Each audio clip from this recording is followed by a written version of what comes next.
প্রধান অতিথি হওয়ার কিন্তু একটা বিড়ম্বনা আছে। যাই হোক, আমি নিজেও খুব আপনাদের মতো করেই সমৃদ্ধ হয়েছি এখানে যারা আলোচনা করেছেন তাদের আলোচনা থেকে। তাদের সবাইকে আমি ধন্যবাদ জানাই, অভিনন্দন জানাই যে আজকের এই দিনে খুবই সুন্দর একটা আলোচনা আপনারা উপহার দিয়েছেন। আমি খুবই সংক্ষিপ্তভাবে আপনাদের আর অধিকতর ধৈর্য নষ্ট না করে আমি আমার কথা শেষ করব। আজকে 17ই এপ্রিল। এই 17ই এপ্রিলের যেই ধারাবাহিক যাত্রাপথ, সেই যাত্রাপথ আমাদের স্বাধীনতা সংগ্রামের মূল যেই অঙ্গীকার, সেটি শুরু হয়েছিল 7ই মার্চে বঙ্গবন্ধু শেখ মুজিবুর রহমানের এই বজ্রকণ্ঠে উচ্চারিত দুটি শব্দ। সেটি হলো এবারের সংগ্রাম স্বাধীনতার সংগ্রাম, এবারের সংগ্রাম মুক্তির সংগ্রাম। মাত্র 18 মিনিটের একটা বক্তৃতায় একটা নিরস্ত্র জাতি যে সশস্ত্র জাতি হতে পারে সেটি কেবলমাত্র বঙ্গবন্ধুর 7ই মার্চের ভাষণে সম্ভব হয়েছিল। এবং সেই 7ই মার্চের বঙ্গবন্ধুর অঙ্গুলি হেলনের পথ ধরে আমাদের জীবনে আসে 26শে মার্চ। এবং বঙ্গবন্ধু সেদিন বলেছিলেন যে এটাই হয়তো আমার জীবনের শেষ বার্তা। সবাই যার যেখানে যা কিছু আছে তাই নিয়ে যুদ্ধ করতে হবে এবং শেষ শত্রুটি থাকা অবস্থায় আমাদের এই যুদ্ধ থামবে না। সেই থেকে বাঙালি জাতি একটা পূর্ণাঙ্গ স্বাধীনতার ঘোষণা সেদিন পেয়েছিল। আর সেই স্বাধীনতার ঘোষণার পথ ধরেই কিন্তু 10ই এপ্রিলের জন্মদিন, আমাদের জাতির জন্মদিন, আমাদের জন্মদিবস, আমাদের সংবিধানের জন্মদিবস। সেই 10ই এপ্রিলের পথ ধরে 17ই এপ্রিল সেই অঙ্গীকার থেকেই শপথ গ্রহণ অনুষ্ঠান হয় এবং সেখানে বঙ্গবন্ধু শেখ মুজিবুর রহমান তিনি ছিলেন বাংলাদেশের এই স্বাধীনতার প্রথম রাষ্ট্রপতি। তার নেতৃত্বেই এই যুদ্ধ পরিচালিত হয় এবং এই 17ই এপ্রিল থেকে 16ই ডিসেম্বর এই দীর্ঘ যাত্রাপথ, এই যে লড়াই, এই যে যুদ্ধ, এই সবই আমাদের ইতিহাস। এই ইতিহাস আর অন্য কারো নাই। 21শে ফেব্রুয়ারি আমাদের ইতিহাস, 69 আমাদের ইতিহাস, 66 আমাদের ইতিহাস, 70-এর সাধারণ নির্বাচন এটি আমাদের ইতিহাস, 71-এর মুক্তিযুদ্ধ এটি আমাদের ইতিহাস। এবং এই ইতিহাসের শক্তি, এই ইতিহাসের মহাশক্তি হলো আমাদের মূল শক্তি। এই শক্তি আর অন্য কারো নাই। ওরা আমাদেরকে ক্ষমতাচ্যুত করে বিশ্বাসঘাতকতার পথ বেছে নিয়ে শেখ হাসিনাকে গদিচ্যুত করতে পারে, কথা ঠিক, কিন্তু কোনো অবস্থাতেই এই বাঙালি জাতির ইতিহাস ওদের ইতিহাস হতে পারে না এবং সেই ইতিহাস ওদের কখনো হয় না। সুতরাং ইতিহাসের শক্তি যেহেতু আমাদের সাথে আছে, তাই আমরা শক্তিশালী, তাই আমরা অজেয়, আমরা অপরাজিত। এবং কে যেন বলল 17ই এপ্রিল ওরা পালন করে না। পালন করবার কোনো কারণ নাই। ওরা 14ই ডিসেম্বর শহীদ বুদ্ধিজীবী দিবস পালন করবার ওদের কোনো কারণ নাই। 16ই ডিসেম্বর জাঁকজমক সহকারে পালন করবার কোনো কারণ নেই, কোনো হেতুই নাই। এবং ওরা পালন করে না বলেই আজকে মুক্তিযুদ্ধের ইতিহাসের যারা ধারক, ইতিহাসের যারা বাহক এবং ইতিহাসের আপনারা যারা শক্তি, তাদের জন্যে আর একটা যুদ্ধ সামনে অনিবার্য হয়ে দাঁড়িয়েছে। এবং সেই যুদ্ধে আপনারাই জিতবেন, আমরাই জিতব, কারণ আমাদের সঙ্গে। আমি বেশি কথা বলতে চাই না। 5ই আগস্ট কি ভয়ানক যে ষড়যন্ত্র হয়েছিল, সেই ষড়যন্ত্রে ওরা ক্ষমতার মসনদে গিয়েছে বটে, কিন্তু ওরা সফল হতে পারে নাই। কেন পারেন নাই জানেন?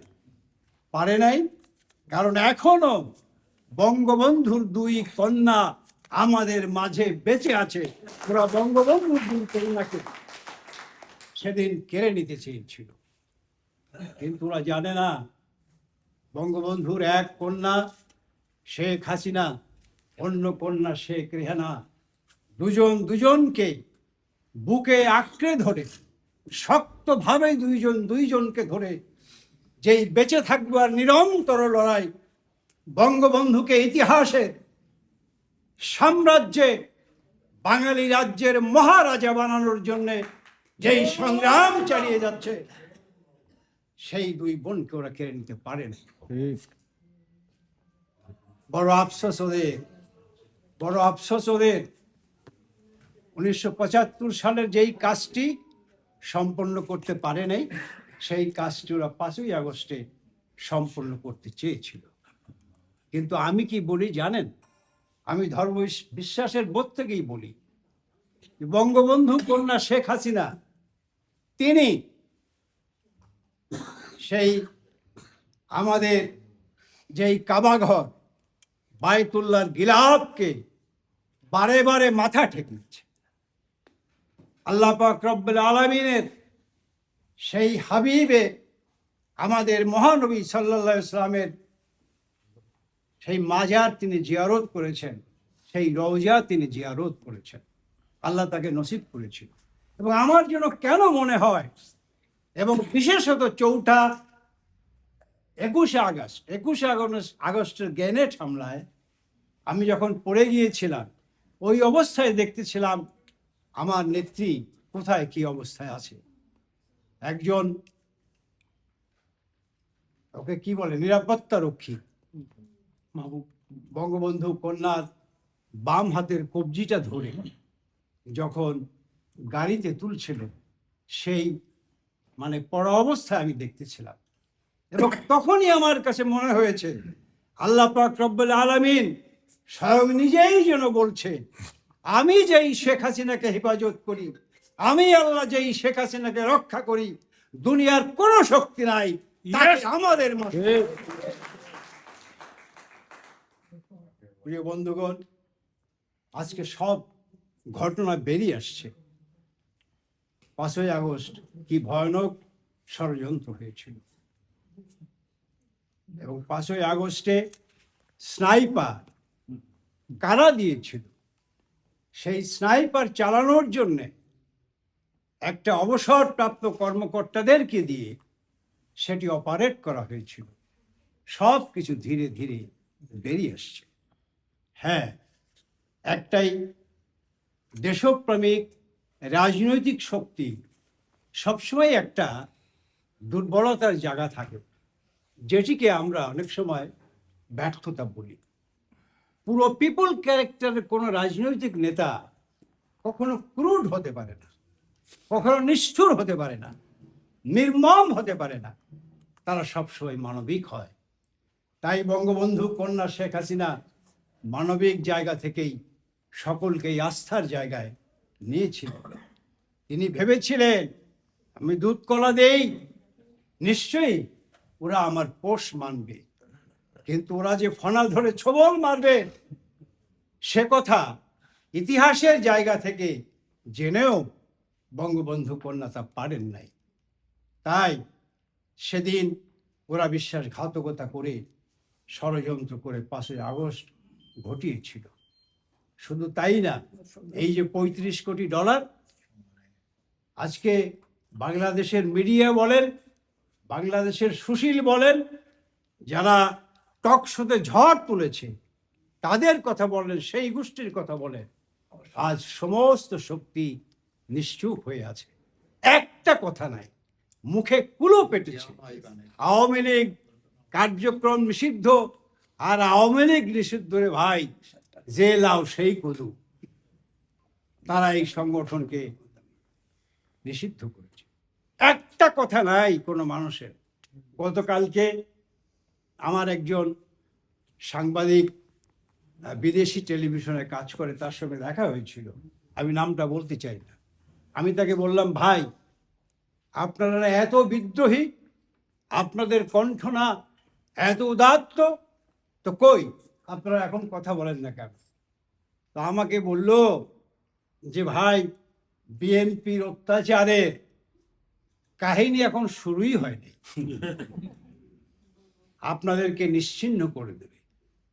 তাই আমি বললাম ভালো কথা, তো একটা কথা শুনে যান। তো বলল কি? আমি বললাম, বিড়াল কখন বাঘ হয় জানেন তো? কয় না, তা তো জানি না। আর যে ঘরের জানলা দরজা বন্ধ করে যখন বিড়াল পিটাতে যাবেন, ওই বিড়াল বাঘ হয়ে উল্টো ছবল মারে। সুতরাং আওয়ামী লীগের ইতিহাস হলো সেটাই, যত নির্যাতন নিপীড়ন এর কাঁধে ভর করে, সে তখন আরো বিদ্রোহী হয়ে উঠে তার স্বরূপ সে উন্মোচন করে, এবং আওয়ামী লীগ আগামী দিনে তাই করবে। সুতরাং আমাদের আগামী দিনটার লড়াই অত্যন্ত কঠিন এবং কঠোর লড়াই। তবে জানেন, আমাদের এত কিছু হারানোর পরে আমাদের বড় সম্পদ, বড় সম্বল হলো কি? যে বঙ্গবন্ধু কন্যা শেখ হাসিনা, তার বয়স এখন ৭৯ বছর অতিক্রান্ত হয়েছে। তো আমি অবাক হয়ে যাই, সত্যি আমি অবাক হয়ে যাই। তার মনোবল, তার শারীরিক শক্তিমত্তা, মনে হয় যে এখনই যেন যুদ্ধে ঝাঁপিয়ে পড়বার জন্য সে প্রস্তুত আছে। এবং তিনি বলেন, কোন শক্তিতে তিনি বলতে পারেন আমি বাংলাদেশে ফিরব, এবং অবশ্যই বাংলাদেশে ফিরব, এবং বাংলাদেশে মাটিতে আমি যাবই যাব। তো আমি আজকের একটা অনুষ্ঠানে কথা বলবার সুযোগ হয়েছিল, আমি বলেছিলাম, হ্যাঁ বঙ্গবন্ধু কন্যা, আপনি নিশ্চয়ই ফিরবেন, অবশ্যই ফিরবেন, কিন্তু যেই সোনার বাংলা আপনি রেখে এসেছিলেন, সেই সোনার বাংলায় ফেরত দিলে আপনি দেখবেন সেই বাংলার পোড়া মাটি। তুমি বললেন, আমি ওই পোড়া মাটিকেই আবার সোনায় রূপান্তরিত করবো। আমি সুতরাং প্রিয় বন্ধুগণ, আমি আপনাদেরকে ধন্যবাদ দিয়ে খাটো করতে চাই না। জীবন জীবিকার সংগ্রামে আপনাদের মাথার ঘাম পায়ে ফেলে উপার্জন করতে হয়, পেটের খাবার জোগাড় করতে হয়, থাকবার জায়গার ব্যবস্থা করতে হয়, তারপরেও আবার এই দলের জন্য কাজ করতে হয়। সুতরাং আপনাদের ঋণ কোনোদিন শোধ হবার না। যত আক্ষেপ, যত কষ্ট থাক, এই কষ্ট দূর হয়ে যাবে যেদিন আমরা সম্মিলিতভাবে হাসতে হাসতে বঙ্গবন্ধু কন্যা শেখ হাসিনাকে নিয়ে বাংলার মাটিতে ফেরত যেতে পারবো। সেই দিনই আপনাদের কষ্ট সার্থক হবে, সফল হবে। সুতরাং আর কথা না বাড়িয়ে সেই যুদ্ধের প্রস্তুতি, সেই লড়াইয়ের প্রস্তুতি নেবার জন্য আমি আহ্বান জানিয়ে সব শেষে বলতে চাই, যদিও সন্ধ্যা আসিছে মন্ত্র মন্থ, সব সঙ্গীত ইঙ্গিতে গেছে থামিয়া, তবু বিহঙ্গ ওরে বিহঙ্গ মোর, এখনই বন্ধ করো না পাখা। জয় বাংলা, জয় বঙ্গবন্ধু, জয়।